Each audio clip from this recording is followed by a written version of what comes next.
So there is one side all curried up. And I'm going to add mozzarella cheese on there. We buy this by the loaf from Azure Standard. Bye. Bye.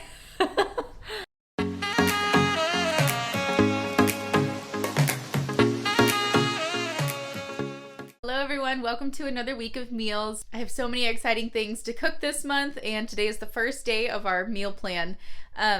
Today is a Saturday and we have a birthday party to go to this afternoon, so I thought we would flip lunch and dinner a little bit. So I'm going to cook something for lunch that was intended for dinner, but it's kind of a lighter dinner, so it fits perfect in the lunch slot, and then we're just gonna do leftovers for dinner, and that way we get to cook something fun today. So today it's gonna be a sandwich. It's on like a 6-inch hoagie roll, and it's a turkey, mozzarella, pesto, tomato-y sort of deal. So I need to grab a couple ingredients, and then I'm gonna go back upstairs and I'm gonna cook it.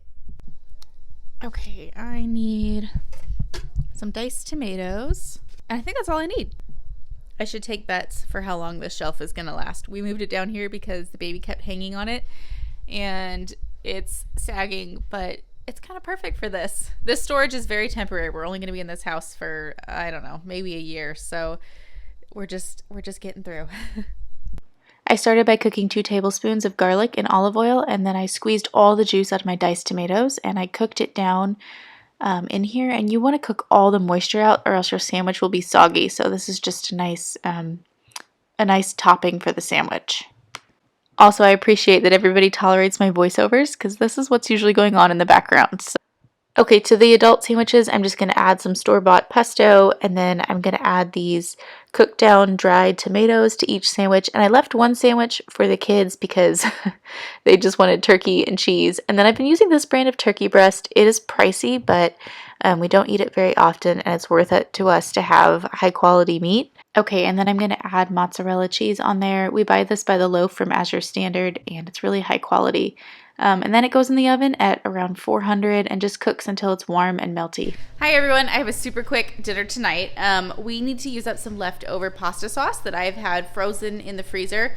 This would work for any kind of red sauce that you have left over. This is a recipe intended to use things up. So I'm going to cook some of these penne noodles. These are the whole wheat noodles from Azure Standard.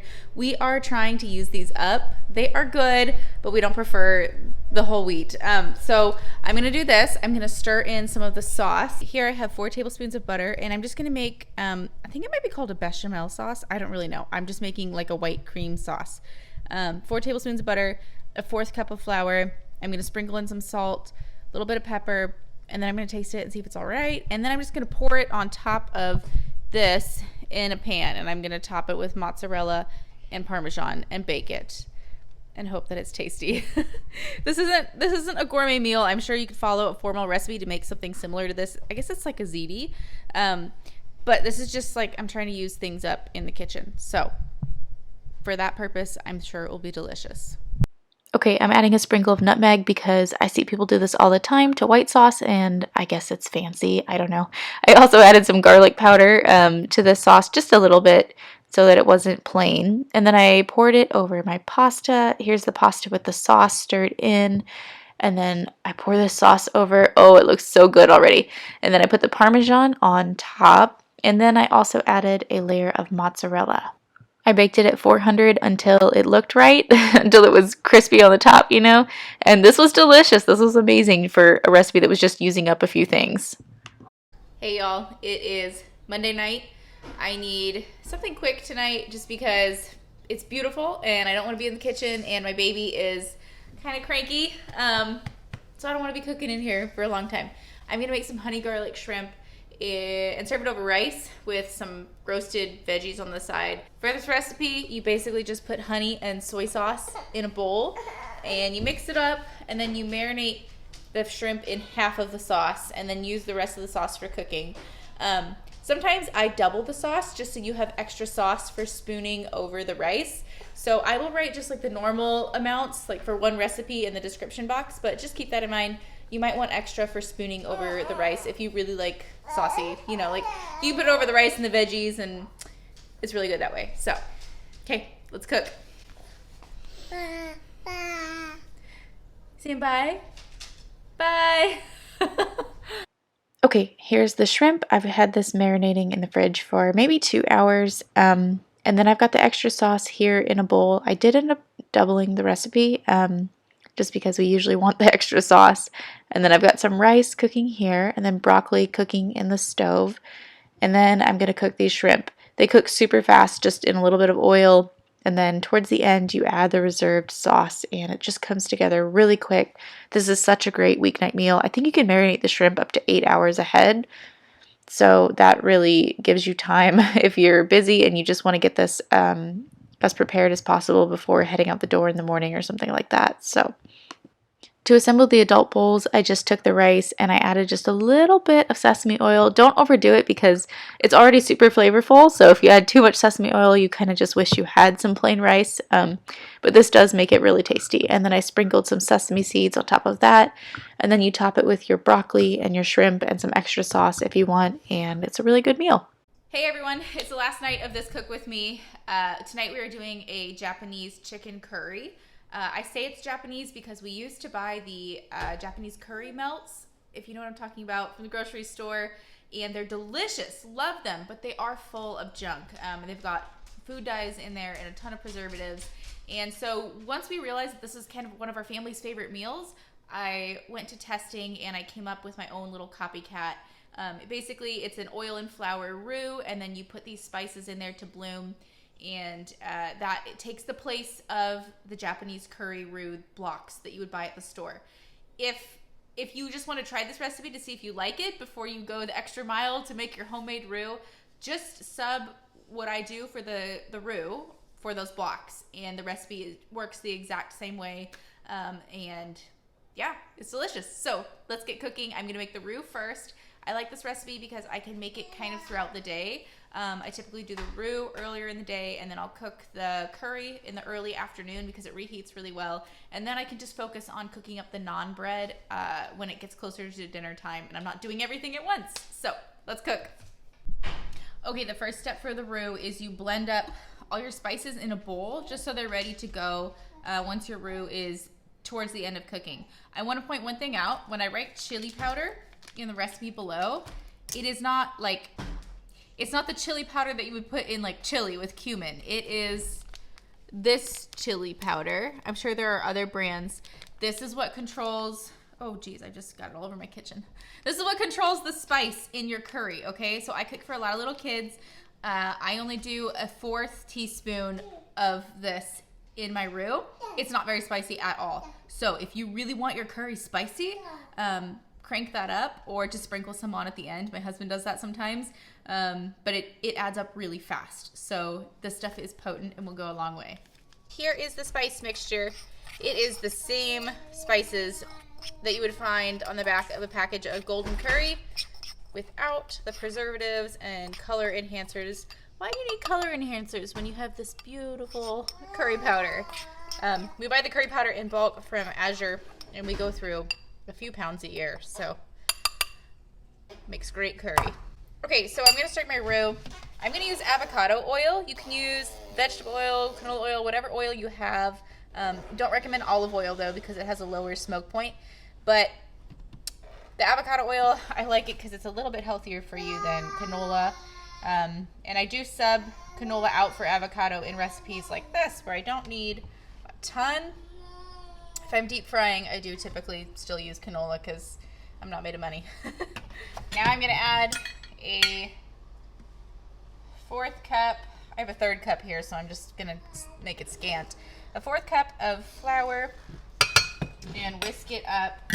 And then I'm going to let this cook. It cooks for about 10 minutes, depending how long it takes to heat up. And you just want to stay with it, make sure it doesn't burn.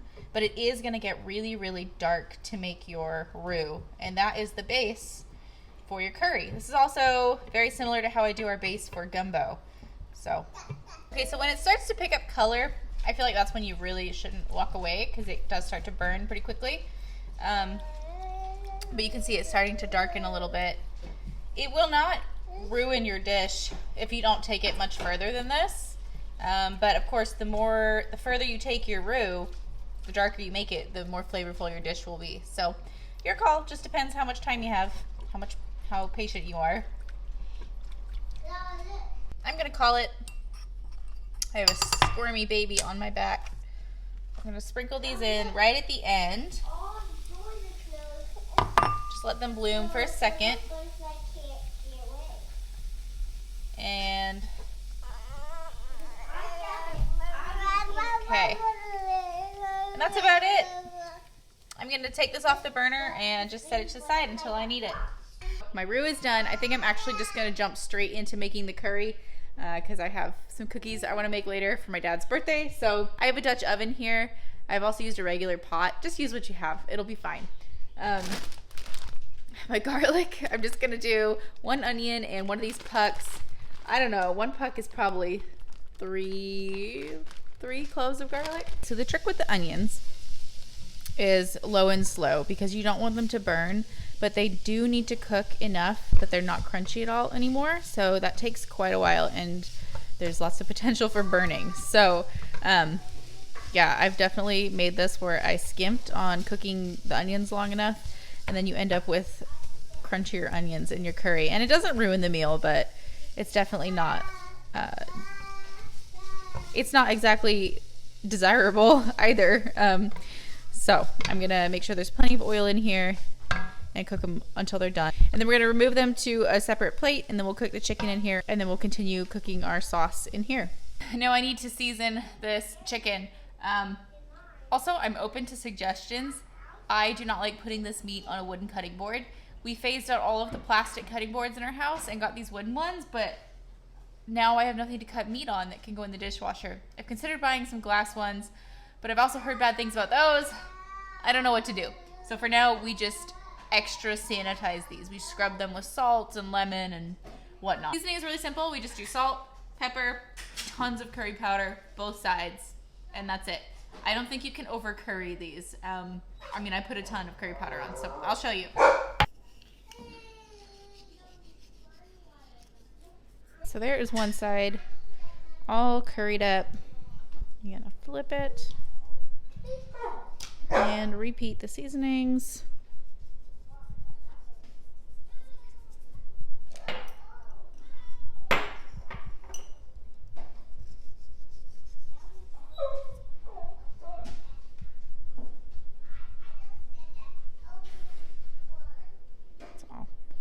Always gets in a clump and then then a whole clump falls out at once, you know what I mean?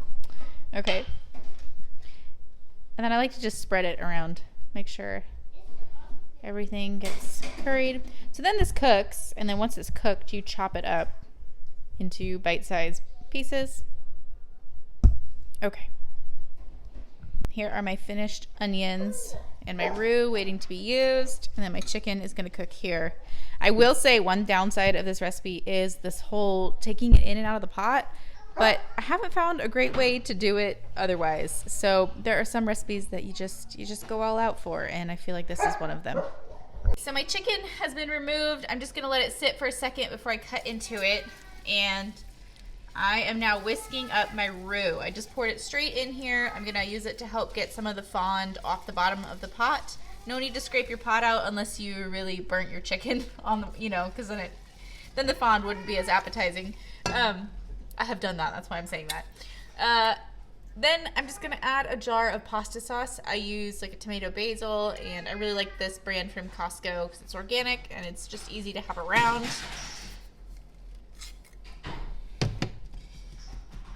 Oh gosh, if I can open it. Holy moly. I can't open the jar. No, there we go, that did the trick.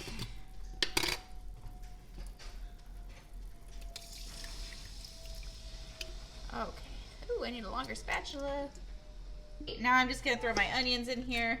I am one-handed because I have a baby on my hip, but we're getting it done. And then I like to let this sit for, I don't know, 5 or 10 minutes. I like to really let this meld, make sure everything dissolves in there. So there's no pockets of just plain curry roux or anything like that.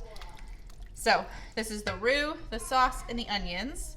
And now I'm gonna chop up my chicken while I wait. Okay, my chicken is done, and I'm just gonna put it in. I'm gonna stir this in, and then you put a cup of sour cream in. It is not the same without the sour cream, so don't forget that. I will say though, you can sub like a really thick Greek yogurt for the sour cream, and that works fine. I made our own sour cream using the Scratch Pantry recipe, and this actually came out really well. One last thing I want to show you. This is a saucy meal, okay? So it gets served over rice, and it has naan on the side, and it's delicious like that. I am saying this because once I served this to some folks who were a little more carb conscious and they didn't eat things like rice, and they were kind of like, where's all the chicken? So if you think you're not going to eat it with rice or naan for whatever reason, I would use more than a pound of chicken. But this is what it looks like with a pound of chicken.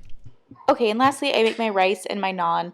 Honestly, I don't have a great naan recipe. This gets the job done, but I'm not sure I would recommend it. It doesn't get very puffy the way that the store-bought one does, but it does save a ton of money. We eat so much naan with this meal, especially with little kids, and this is a big money saver. This meal came out amazing, as it usually does. This is a tried and true recipe for our family. We eat it at least once a month. So anyway, thank you so much for tuning in today. I hope this gives you some ideas for what to cook, and I hope you have a great week.